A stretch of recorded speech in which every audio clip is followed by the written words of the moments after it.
Баршаңызға қайырлы күн. Егер де сіз ас үйде ұзақ тұрғыңыз келмесе, онда бұл рецепт дәл сіз үшін. Ең дәмді әрі пайдалы, тез дайындалатын жасымық сорпасын бірге дайындаймыз. Ол үшін бізге жасымықтың өзі және көкөністер қажет болады.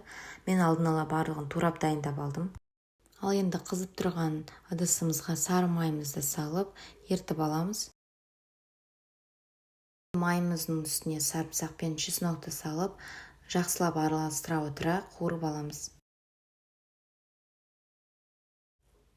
Келесі сәбіз бен картопты салып, жақсылап араластыра отыра, шамамен 2-3 минуттай қуырып аламыз.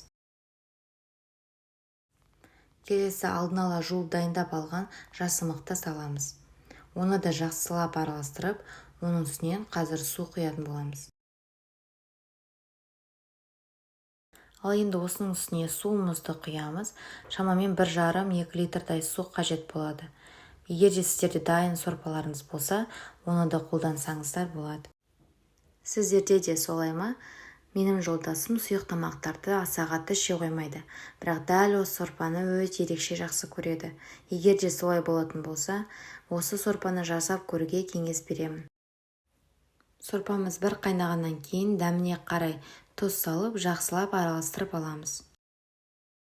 Сорпамыз қайнап дайын болған соң, оттың астын өшіріп, осылай погружной блендермен жақсылап езіп аламыз. Өте әдемі әрі дәмді болып шықты. Мен бұл сорпаны әрдайым лимонмен және қытырлақ нанмен ұсынамын. Дәл осылай бергенде дәмі ерекше болып шығады. Осылай дайындап көріңіздер, сіздерге де ұнайтынына сенімдімін. Пікір қалдырып, парақшама тіркеліңіздер. Сіздердің ойларыңызды асыға күтемін.